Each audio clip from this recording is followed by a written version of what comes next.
नमस्कार, खबरों की खबर में आपका स्वागत है। अमेरिका के राष्ट्रपति डोनाल्ड ट्रंप को बुरी खबरें ही आ रही है आजकल, क्योंकि एक तरफ प्रधानमंत्री मोदी, शी जिनपिंग और पुतिन एकजुट हो रहे हैं ट्रंप के खिलाफ, तो दूसरी तरफ यूरोपियन यूनियन ने भी अमेरिका के खिलाफ धावा बोल दिया है। और एक और बड़ी खबर यह आ गई कि डोनाल्ड ट्रंप का ये जो ख्वाहिश थी कि नोबेल पीस प्राइज लेना है, उस ख्वाहिश के ऊपर, उस ख्वाब के ऊपर पानी फिरता दिख रहा है, क्योंकि नोबेल कमेटी के 5 में से 3 वो सदस्य वो सामने आकर के कह रहे हैं कि इसको तो दिया ही नहीं जा सकता। और यह खुलासा दरअसल वॉशिंगटन पोस्ट में किया गया है। यह खबर वॉशिंगटन पोस्ट से आई है। क्या आया है देखिए। Trump badly wants a Nobel Peace Prize. Most on the committee oppose him. At least 3 of the 5 members of Norwegian Prize Committee have criticized Trump publicly, making his path to winning their votes far from clear.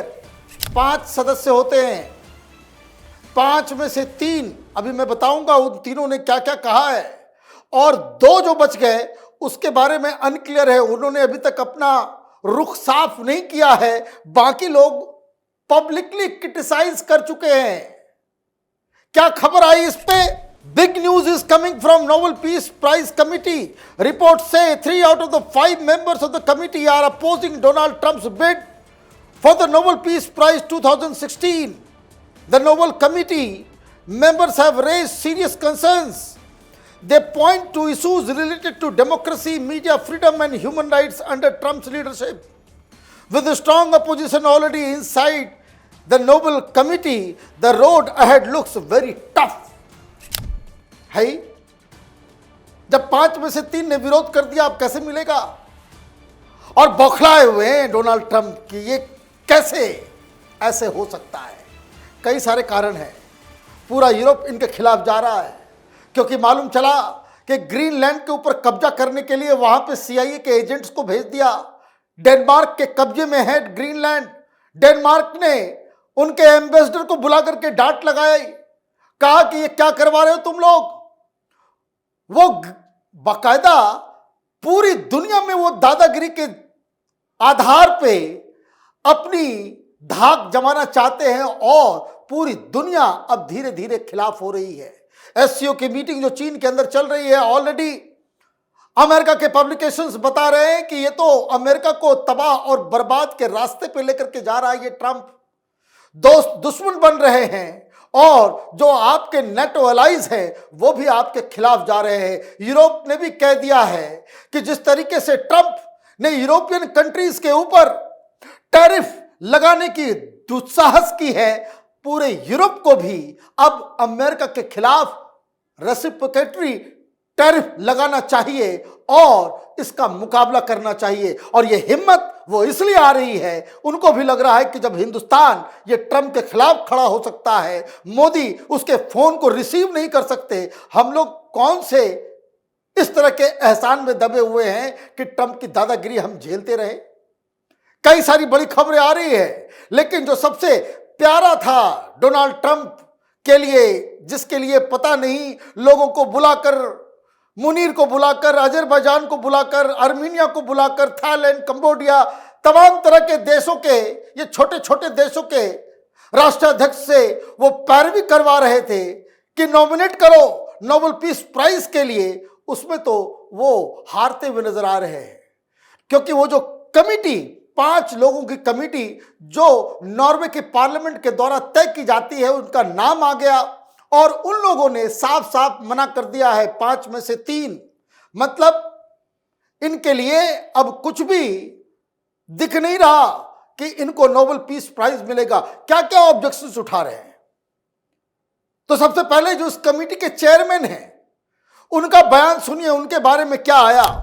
Committee Chairman Jorgen Watne Friday singled out Trump for what he called the erosion of freedom of expression even in democratic nations, highlighting the president's repeated verbal assault on the media. इन्होंने कहा कि भाई इसको तो दिया नहीं जा सके, ये तो मीडिया को गालियां देता रहता है। ये तो फ्रीडम ऑफ एक्सप्रेशन के खिलाफ है। कई सारी चीजें हैं। ये पॉइंट उन्होंने उठाया है। कमेटी जब बैठेगी तो और भी चीजें सामने आएगी। क्यों? क्योंकि जिस दावे पे ये कहा जा रहा है कि भाई गाजा और इजराइल के बीच हमने पीस करवा दी, अब देखिए कल जो है हूती के प्राइम मिनिस्टर को ही इजराइल ने उड़ा दिया, मार दिया। इंडिया पाकिस्तान में हमने सुलह करवा दी, भारत ने कहा भाई कोई तुम्हारी बात ही नहीं है, तुम न 3 में हो न 13 में हो। तो आप फेक न्यूज के आधार पे उल्टे पुल्टे दावे के साथ आप नोबेल पीस प्राइज लेना चाह रहे हो, यह पॉसिबल नहीं है। तो चेयरमैन, ये नोबेल पीस कमेटी के जो चेयरमैन हैं, उन्होंने ही सबसे पहले ऑब्जेक्शन उठा दिया। एक और सदस्य हैं, farmer Norwegian education minister Christine Clement said that Trump was well underway in dismantling American democracy just after over 100 days in office. अब ये तो बड़ा स्ट्रॉन्ग स्टेटमेंट दे दिया। ये कमेटी के सदस्य वो ये कह रहे हैं कि पिछले 100 दिनों में ही डोनाल्ड ट्रंप ने अमेरिका की डेमोक्रेसी को डिसमेंटल कर रहे हैं, मतलब तबाह कर रहे हैं, उसको खत्म कर रहे हैं, नुकसान पहुंचा रहे हैं। तो जो शख्स डेमोक्रेसी को नहीं फॉलो करेगा उसे पीस प्राइज कैसे दिया जा सकता है? जो आए दिन गाली गलौज की भाषा, दूसरे मुल्कों के ऊपर कटाक्ष, नेताओं को व्हाइट हाउस बुला करके बेइज्जत करवाता हो, उसे कैसे दिया जा सकता है? और तो और जिस तरीके से वहां शहरों के अंदर आर्मी को उतारा जा रहा है, ये अपने आप में एक बड़ा मुद्दा बन गया है। तो 2 कमेटी के सदस्य के बारे में बताया कि क्या राय है इनकी।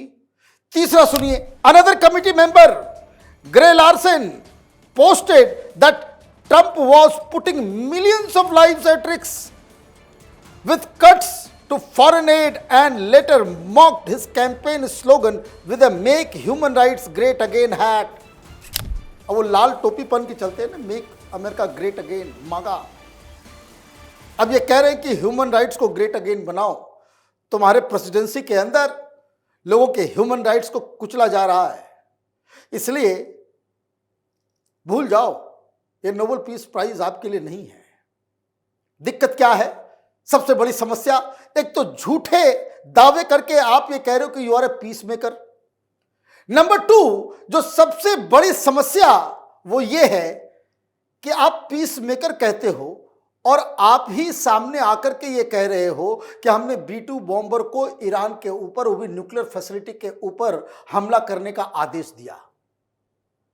तो जो नोबेल पीस प्राइज जिसे मिलेगा वो किसी देश के न्यूक्लियर आर्सेनल या न्यूक्लियर लैब को, उसके जखीरा के ऊपर बॉम्ब गिराता हो, वो कैसे पीस मेकर कहला जा सकता है? कहने का मतलब यह है कि यूरोप के अंदर, ये सिर्फ नॉर्वे की बात नहीं है, नॉर्वे हो, डेनमार्क हो, जर्मनी हो, इटली हो, इवन फ्रांस हो, जो अमेरिका का एक बहुत ही रिलायबल अलाई था, मित्र था, वहां से एक बड़ी खबर अभी अभी आई है कि वहां के प्रेसिडेंट मैक्रो ने सीधे सीधे कहा कि अब अमेरिका के ऊपर धावा बोलने की जरूरत है। क्या खबर आई है? Macron wants EU to target US big tech after new Trump tariff threat. France does not want the EU to take Trump's bluster lying down. ये हेडलाइन है कि ये जो आप रोज धमकी दे रहे हो, रोज जो है आप थ्रेटन करने की कोशिश कर रहे हो, यूरोपियन यूनियन को चुप नहीं बैठना चाहिए। बहुत सारी चीजें चल रही है। French president Emmanuel Macron has told his ministers that the European Union should consider retaliatory measures against the US digital sector after President Donald Trump threatened additional tariff over tech regulation and taxes, according to a senior French government officials. ये कहां बातें हो रही है? कोई बयान नहीं है। कैबिनेट की बैठक में अपने मंत्रियों को मैक्रोन बता रहे हैं कि ये कब तक हम लोग दादागिरी सहेंगे। प्रधानमंत्री मोदी ने आवाज उठा दी तो देखिए 20-20 देश इकट्ठा हो गया, ब्रिक्स अलग प्लान में जा रहा है, मैक्सिको हो, कनाडा हो, ब्राजील हो, इंडिया हो, रूस हो, चाइना हो, इन लोगों के रिश्ते भी चीन के साथ है, हिंदुस्तान के साथ है। और ये जो रोज धमकियां मिल रही है ये उचित नहीं है।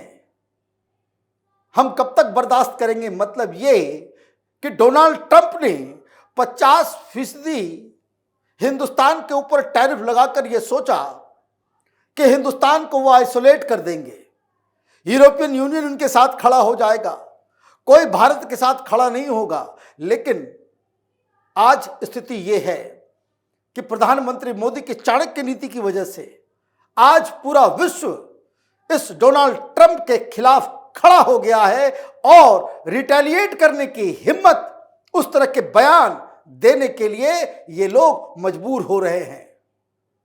चीन में क्या होगा, कैपिटल टीवी की नजर उस पर बनी हुई है।